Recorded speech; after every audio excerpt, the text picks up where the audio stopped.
Vous êtes sur CCTV français, bonjour à tous. À la une de cette édition, 64 émeutiers ont été arrêtés après les violences survenues dans le district de Montcoq qui avait fait des dizaines de blessés, dont au moins 48 officiers de police. Les violences se sont déclenchées lundi en fin de journée alors que les autorités tentaient d'évacuer des vendeurs de rue illégaux et se sont poursuivies jusqu'au mardi matin. Plusieurs centaines de personnes se sont joints à la confrontation et ont attaqué la police avec des briques, des pierres et d'autres armes de fortune. La police a déclaré avoir été forcée à tirer des coups de semonce et à utiliser des gaz au poivre pour se défendre. Plus de 130 personnes ont été blessées et 13 d'entre eux étaient encore à l'hôpital mercredi matin, dont 2 dans un état critique. Mardi, le chef de l'exécutif de Hong Kong, Leung Chun-ying, a condamné le comportement violent des émeutiers et a exprimé son soutien à la police dans leurs efforts pour restaurer l'ordre et la paix.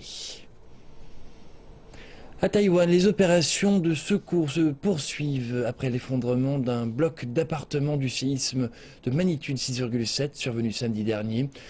Selon une mise à jour officielle, le bilan des victimes est de 60 personnes et 76 autres sont toujours portés disparus. Le bâtiment Weiguan renfermait 53 des victimes. Les autorités locales ont interrogé mercredi le promoteur de ce complexe immobilier. Les enquêteurs ont trouvé des poutres et autres piliers dans les 5 premiers étages de la partie orientale. Et ceux-ci ne possédaient pas suffisamment de barres en acier de renforcement. De plus, ceux-ci sont plus fins que leur épaisseur supposée. La Chine a confirmé la présence sur son sol et pour la première fois du virus Zika chez un homme qui avait récemment voyagé en Amérique du Sud. La Commission nationale pour la santé et le planning familial a déclaré mardi qu'un patient de 34 ans avait souffert d'une certaine forme de mal de crâne et de fièvre lorsqu'il était au Venezuela. Il a ensuite quitté le pays et est rentré le 5 février dans sa ville natale dans le district de Ganxian, dans la province du Jiangxi. Sur le chemin du retour, il est passé par Hong Kong et par la ville de Shenzhen dans la province du Guangdong. Il a été admis dans un hôpital local et mis en quarantaine. Les médecins disent que le patient est actuellement en train de se rétablir et que sa température corporelle est revenue à la normale. Le cas présent a été transmis via des moustiques, donc les gens que ce monsieur a rencontrés sur le chemin du retour, et cela inclut les passagers qui se sont assis près de lui dans l'avion, n'ont pas besoin de recevoir d'avertissement ou d'être observés. Ce dont nous avons besoin pour le moment, c'est d'avoir une compréhension claire de la situation. Nous devons également faire attention au nombre de moustiques pour vérifier s'il a augmenté. Si ce nombre augmente, il faudra mener des opérations d'éradication de ces moustiques.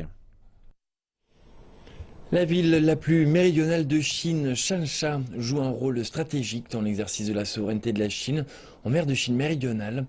Le maire de Shansha, Xiao Jie, a déclaré lors de sa première patrouille à travers les îles depuis le nouvel an lunaire que la ville renforçait ses forces de surveillance maritime à travers un mécanisme d'effort conjoint pour promouvoir la structure politique, développer les industries et perfectionner le système judiciaire.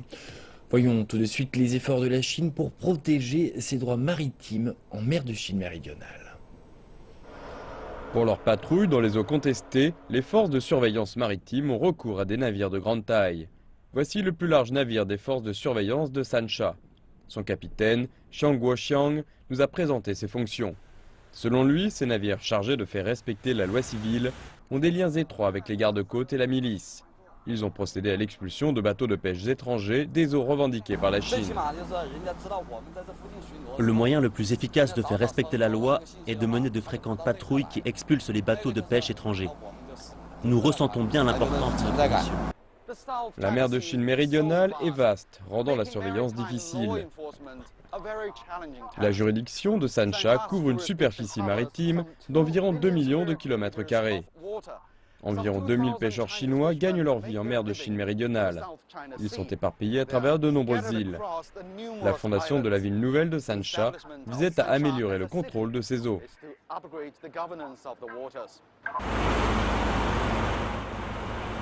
Au second jour de la nouvelle année lunaire, le maire de Shansha, Xiao Jie, a rendu visite aux gardes-côtes sur l'une des îles de Shisha.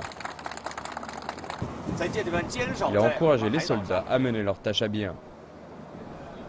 Certaines îles peuvent uniquement être atteintes par bateau. Nous nous dirigeons vers l'île de Jinqing, le siège du groupe d'îles de Yongle-Ashisha.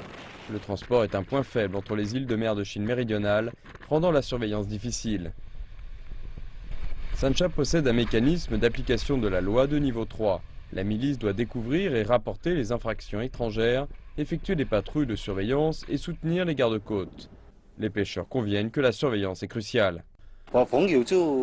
J'ai des amis qui ont été arrêtés et détenus par le gouvernement philippin alors qu'ils étaient en train de pêcher. Sans des mesures pour faire respecter la loi, les navires étrangers viendraient et nous chasseraient d'ici. Yang Jun estime que le gouvernement améliore la vie des pêcheurs. Xiao Jie a passé beaucoup de temps à visiter les îles placées sous sa juridiction. Il est heureux de voir les changements. Il s'est ainsi aperçu que les plantes sur Jinqing sont devenues plus vertes en raison des mesures de protection de l'environnement. Faire respecter la loi nécessite la combinaison d'efforts pour améliorer les infrastructures de base, protéger l'écosystème des îles et assurer les besoins de base des pêcheurs, ainsi que d'être capable de gérer les catastrophes et de mener des opérations de secours. Xiao Jie estime que l'application de la loi est l'une des forces qui doit témoigner des capacités globales de Sancha. L'eau est un produit de première nécessité pour l'ensemble des habitants de cette planète. Mais pour beaucoup de gens en Afrique, cette ressource vitale se fait rare. Et cela sans même considérer le problème de la fiabilité de l'eau. Sur ce continent largement touché par les crises autour de l'eau, une entreprise est en train de faire la différence en aidant les populations locales à pouvoir bénéficier d'une eau propre et fiable. Toudan s'est rendu sur les lieux de 2 projets hydrauliques en Éthiopie et à Djibouti. Voici le compte rendu de ces 2 visites. La chaleur, la fatigue et la soif sont constamment présentes. Pour Ahmed, la récompense après 2 heures de marche, c'est de l'eau. Comme tous les nomades vivant à Djibouti, Ahmed se déplace là où il est certain de trouver de l'eau. Une bonne quantité lui permet de tenir près de 2 jours, et seulement s'il prête une attention à la moindre ration. Et parfois, après de longues recherches, il n'a pas la garantie de trouver le précieux liquide. Là, il nous faut un guetteur. Là, je deviens le guetteur. Je viens ici, je regarde s'il y a de l'eau dans le puits. S'il n'y a pas de l'eau, je repars à la maison et je dis aujourd'hui, il n'y a pas de l'eau. C'est pas la peine qu'on marche. Malgré ses diplômes, Ahmed passe ses journées entières à rechercher des sources d'eau propres. Normalement, dans ma famille, je suis la seule personne qui a un niveau d'études supérieur. Et là, le problème, je ne peux pas me déplacer pour chercher un travail, alors que j'ai une tâche. J'ai une tâche quotidienne. C'est-à-dire, mon tâche quotidienne, c'est de trouver de l'eau pour ma famille. Ça, déjà, j'ai une tâche. Alors que je ne peux pas faire 2 tâches en même temps. Le pays d'Ahmed, Djibouti, est une petite terre africaine faisant face à des pénuries d'eau chroniques. Une simple goutte est précieuse. 75% des ressources hydrauliques du pays proviennent du sous-sol. En raison de sa proximité avec l'océan, l'eau à Djibouti est amère et salée. Pour donner un exemple parlant, le lac saline que je me trouve actuellement représente le niveau d'eau en surface à Djibouti. Il contient près de 34% de sel, soit 10 fois plus élevé que la teneur en sel moyenne des océans à l'échelle globale. Cependant, la désalinisation n'est pas une solution abordable pour Djibouti. Mais heureusement, le destin d'Ahmed et des autres habitants de Djibouti sera bientôt changé. Voici l'un des 28 puits qui supporteront le prochain projet hydraulique. Il apportera de l'eau propre et fiable le long des rayons situant entre l'Éthiopie et Djibouti. Lu Zhengda est le chef de ce projet hydraulique qui bénéficiera à près de 82% de l'ensemble de la population de Djibouti. Nous avons commencé la construction il y a maintenant 6 mois. Ce projet hydraulique transfrontalier est le plus important du genre sur tout le continent africain. La qualité de l'eau de cette zone a été testée et elle atteint les standards fixés par l'OMS en matière d'eau potable. Le tracé total du pipeline s'étendra sur près de 360 km. Et sur 60 km, les constructeurs devront ouvrir la voie à travers des roches hostiles. Au fur et à mesure de notre périple le long de la route du tracé, l'environnement devient peu à peu toujours plus inhospitalier. Parfois, nous avons été contraints d'arrêter le tournage en raison de vents violents et de tempêtes de sable. Seyoum est un consultant éthiopien travaillant dans l'industrie depuis plus de 2 décennies. Son travail consiste à inspecter l'avancée du nouveau projet. Au cours des 6 derniers mois, l'entreprise chinoise s'est pleinement engagée dans le projet au cœur de cette région. Vous pouvez constater les conditions désertiques très rigoureuses de cette zone. Malgré toutes ces circonstances, ils tentent constamment de passer outre ces difficultés pour mener à bien le projet. En travaillant avec cette entreprise chinoise, je peux dire qu'ils réalisent un travail parfait. À quelques centaines de kilomètres d'ici, à Addis Abeba, la capitale de l'Éthiopie, Aster-Mola profite des bienfaits apportés par l'un des projets hydrauliques déjà terminés. Grâce à ce projet, nous pouvons enfin boire une eau propre et saine. Avant cela, nous ne buvions jamais de l'eau du robinet, nous achetions de l'eau en bouteille. Aujourd'hui, nous pouvons non seulement la boire, mais aussi l'utiliser pour faire la cuisine. Avec cette eau, nous pouvons nous laver et faire plein d'autres choses en toute confiance.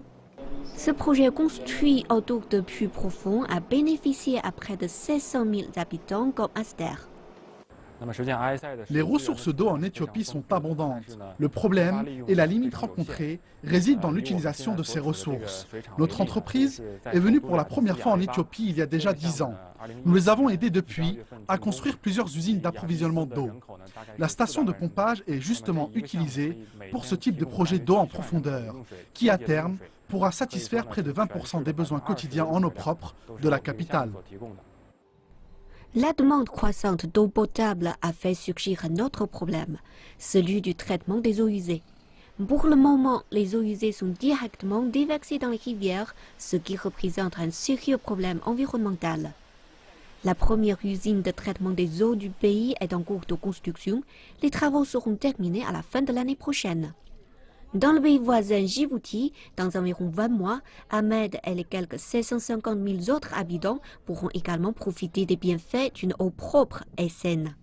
Lorsque nous lui avons demandé ce que le projet hydraulique signifiait pour lui, il a répondu qu'il était le symbole de l'espoir. Et on passe sans plus tarder à aujourd'hui la Chine. Bonjour Elsa. Bonjour Yves. Eh bien, que nous réserve cette deuxième partie d'édition, s'il vous plaît? Eh bien, le premier sujet, c'est un sujet économique, mais qui reste toujours à peu près dans le thème de la fête du printemps, puisque les ventes ont été boostées, évidemment, par l'esprit de la fête. L'esprit des vacances semble avoir revigoré l'enthousiasme pour les achats réalisés dans les magasins traditionnels. Ce nouvel attrait spontané s'explique par la fermeture partielle de certaines entreprises logistiques, conjuguée à la forte affluence dans les zones commerciales en cette période de fête nationale. Sourire aux lèvres et balade improvisée. Il s'agit justement de la période de l'année où les consommateurs chinois sont le plus enclins à acheter pour se faire plaisir. Le Nouvel An chinois permet chaque année aux magasins physiques traditionnels de sortir provisoirement de leur léthargie afin de regagner peu à peu de leur popularité. Nous réalisons nos achats ensemble et nous échangeons sur la qualité des produits. Il est très agréable de faire ces achats à cette période de l'année. 3 jours seulement après l'entrée dans la nouvelle année du singe, les centres commerciaux traditionnels du centre-ville de Shanghai ont déjà attiré plusieurs millions de visiteurs. Les experts rappellent que cela est dû principalement à la fermeture de nombreux magasins en ligne et de certaines entreprises de livraison durant la période de vacances, suivant les célébrations du Nouvel An chinois. Nos clients les plus importants sont rentrés chez eux pour fêter le Nouvel An en famille et les magasins en ligne sur le site Taobao sont fermés pendant la période des vacances. Selon les derniers chiffres communiqués par les centres commerciaux, les vêtements, la nourriture et les bijoux sont les articles les plus vendus en cette période de vacances. Lors de la fête du printemps, des millions de personnes quittent les grandes villes pour retourner dans leur ville natale.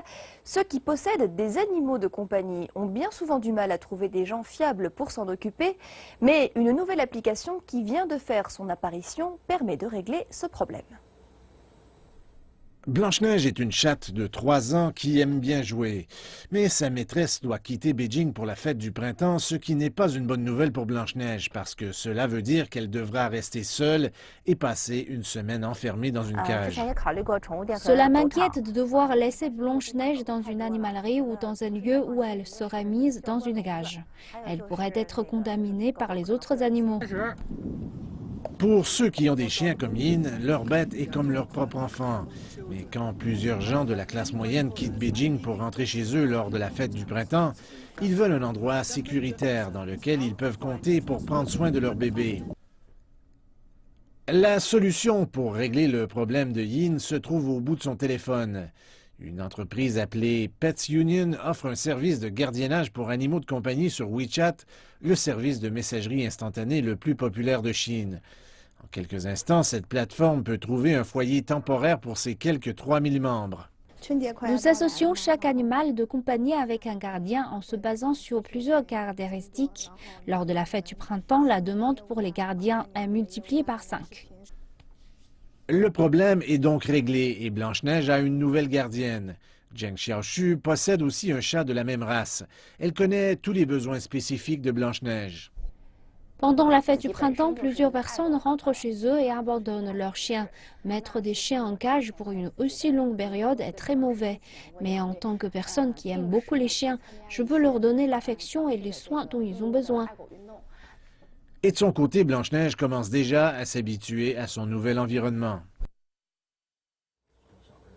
L'île thaïlandaise de Phuket compte une importante communauté chinoise.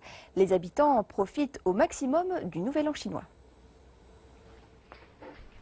Sans doute le plus important lors du Nouvel An chinois est la famille. Sur l'île de Phuket, dans le sud de la Thaïlande, se trouve la plus grande communauté chinoise. Nombre de ses membres appartiennent à la 3e ou à la 4e génération thaïlandaise, mais leur culture chinoise et leurs croyances demeurent fortes. Dans toute l'île, les familles se rassemblent dans leur maison. Ils y servent des plats, allument des bougies et se souhaitent bonheur et bonne santé. Les oranges représentent l'or, les ananas, la chance, les pommes et les poires, la richesse et la santé. Dans les temps anciens, des hommes chinois ont migré au sud, pris femme et se sont installés là. Ici, c'est principalement sino-thaïlandais. Il y a environ 150 ans, des Chinois sont venus vivre ici. À cette époque, ils se sont mariés à des Thaïlandaises et ont vécu dans le coin. Ici, sur l'île de Phuket, les fêtes durent traditionnellement plus longtemps que dans d'autres endroits de la Thaïlande. Il est normal que le Nouvel An chinois soit célébré pendant 2 semaines entières. Tandis que la nuit tombe, les rues s'illuminent de milliers de lanternes. Le rouge est la couleur dominante, symbolisant le feu qui était utilisé pour se prémunir du serpent démon qui, dit-on, terrorisait les villages dans la Chine ancienne. Aujourd'hui, c'est un spectacle gai, alors qu'habitants et visiteurs accueillent la nouvelle année. Culture toujours, les Chinois vivant à Washington DC ont pu apprécier un concert du Nouvel An au Centre Kennedy des Arts de la Scène. L'orchestre symphonique de Shenzhen y a donné son premier concert lundi dernier.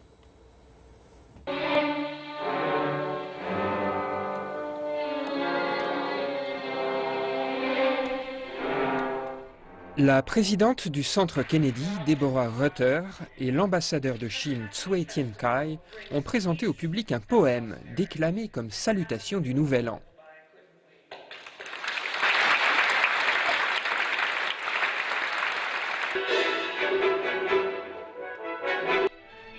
L'orchestre symphonique de Shenzhen, composé de 80 membres et mené par le chef d'orchestre Tang Muhai, a pris la suite avec un programme long combinant musique et théâtre. Il comportait des classiques chinois comme Une nuit au clair de lune sur la rivière du printemps, L'Est est rouge et le concerto de piano du fleuve jaune. Une touche occidentale également avec l'aria Nessun Dorma. Tout cela a terminé en apothéose avec une scène en costume de l'opéra de Kunshu, le pavillon des pivoines. Je suis ici à célébrer le Nouvel An chinois, c'est formidable. Heureuse année du singe, c'était spectaculaire. Je n'ai pas l'habitude de l'opéra chinois, alors c'était magnifique de l'entendre.